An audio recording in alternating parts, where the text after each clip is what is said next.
Bonjour, dans cette dernière vidéo qui concerne le flambage, nous aborderons un exercice d'application que l'on traitera entièrement et qui vous permettra d'acquérir la méthode qu'il faut généralement suivre dans ce genre d'exercice. Alors, il s'agit de quoi? Cet exemple, c'est une vis à billes. Une vis à billes, donc de diamètre de fond de filet donc de 32, guidée par deux paliers de guidage. Voilà, cette vis est soumise de la part de l'écrou à une charge axiale de compression. Donc là, il faudra s'attendre à ce que l'écrou bien soumette la vis à de la compression. Donc on aura ici cette partie-là qui sera comprimée. Alors, où est l'écroue là-dedans? Parce que vraisemblablement, peut-être vous n'êtes pas forcément tous, enfin, comment dire, technologiquement ou techniquement au point. On va regarder ça. Si vous avez déjà vu des écrous, et notamment des écrous à billes, parce que là, il s'agit d'une vis à billes, donc d'un écrou à billes. Voilà concrètement à quoi ça ressemble.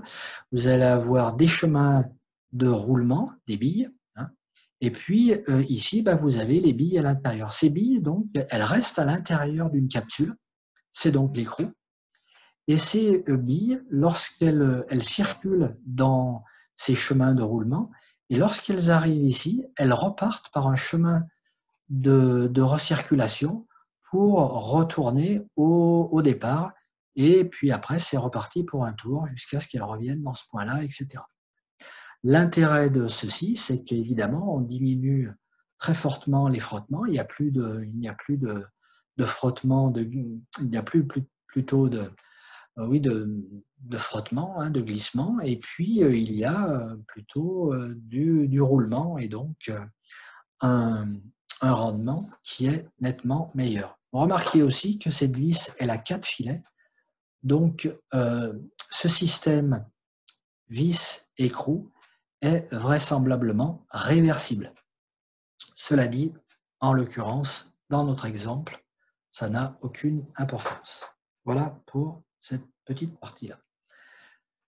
Maintenant, qu'est-ce qu'on vous dit? On vous dit, parce que bien sûr, hein, rappelez-vous, lorsque l'on étudie une pièce au flambage, bien, il faut connaître les liaisons avec les éléments extérieurs. Donc, on vous dit qu'à gauche, ce palier bien, consiste en un roulement à aiguille. Voilà le roulement à aiguille qui est ici. Donc ici, là, vous voyez, cette vis à bille, elle est guidée en rotation par un roulement à aiguille. J'ai d'ailleurs fait un zoom là-dessus pour que vous voyez peut-être mieux. Et ici, on voit bien, on voit nettement, enfin nettement si on peut dire, les aiguilles et le roulement, ici, qui est arrêté en translation par deux anneaux élastiques intérieurs. De l'autre côté, qu'est-ce qui se passe? De l'autre côté, à droite, vous avez aussi un roulement à aiguille qui assure, lui, le guidage en rotation, et deux butées à billes. Ces deux butées à billes, elles permettent d'encaisser les efforts axiaux. Où sont ces éléments? Là, on voit le roulement à aiguille, voilà, et on voit les deux butées à billes. Alors, pourquoi deux butées à billes? Eh bien, parce que l'écrou, quand il se déplace dans ce sens-là, eh bien, il va soumettre un effort dans ce sens-là, et donc par réaction, eh bien, il va y avoir un effort dans l'autre sens. Donc, ça sera une butée à billes qui va encaisser cet effort.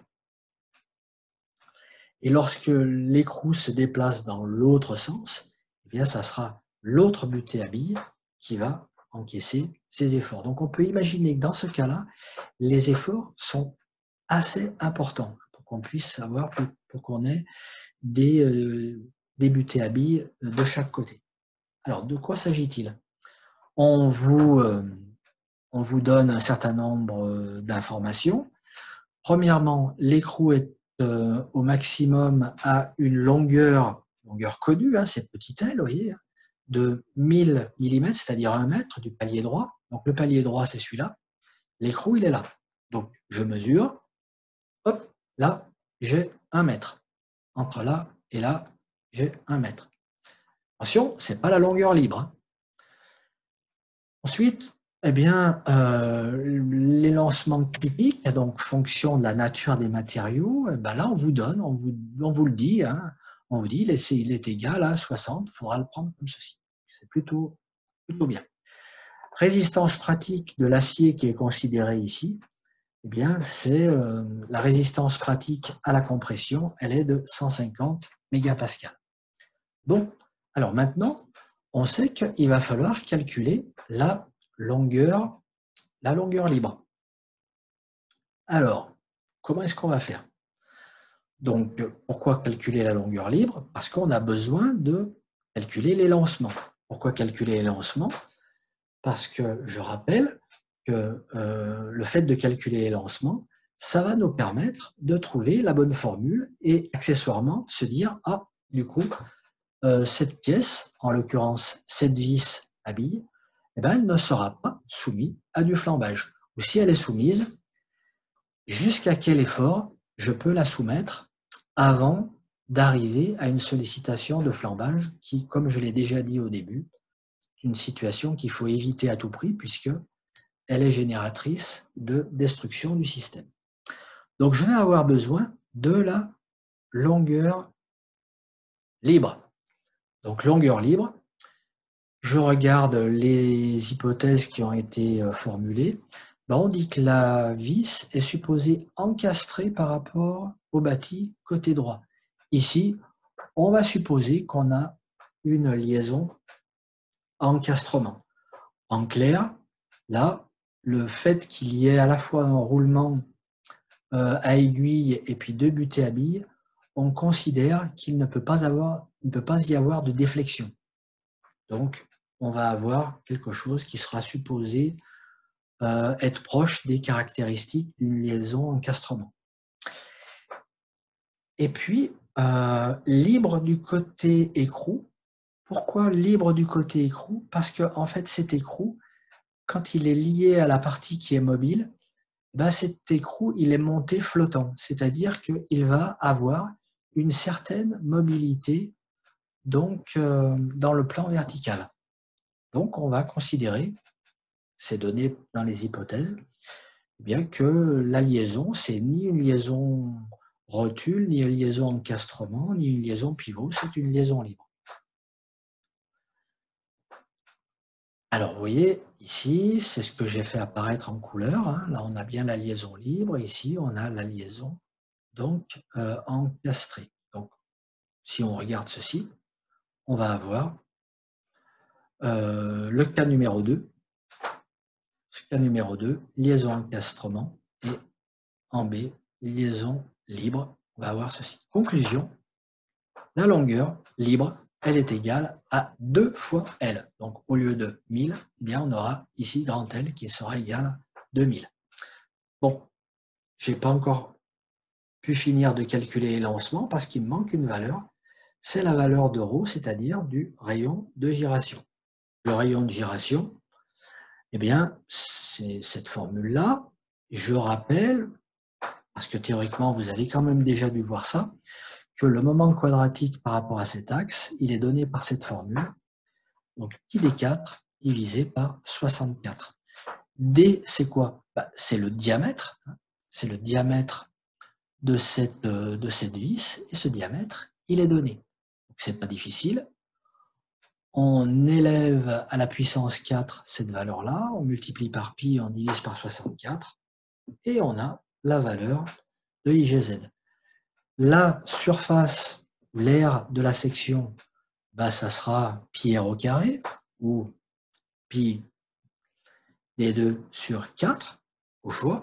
En l'occurrence, calcul fait, vous allez vous retrouver avec un rayon de gyration de 8. Et donc, lorsqu'on prend toutes ces valeurs en considération, on obtiendra un lambda qui est égal à 250. Qu'est-ce que je vais faire de ça? Ça va me permettre de me dire, dans le critère de résistance, je vais pouvoir choisir la bonne catégorie. Et donc, en l'occurrence, la bonne catégorie, c'est la poutre longue ou la poutre dite élancée, lorsque le lambda il est supérieur à 100. Donc c'est donc la formule de l'air qu'il faudra appliquer. Et cette formule de l'air, eh bien, la voici. Donc, quel est l'effort qu'il faudra trouver, hein, parce que c'était bien la question, hein, calculer la charge admissible sur la vis pour éviter le risque de flambage. Donc, cet effort, il faut le calculer. On va avoir besoin de quoi? De la résistance pratique à la compression, hein, qui est donnée ici. La section droite, on l'a déjà calculée, hein, on l'a déjà calculé notamment ici.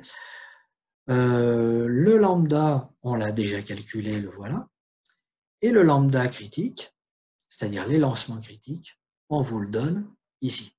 Donc, il n'y a pas de difficulté majeure et on a donc cette valeur-là.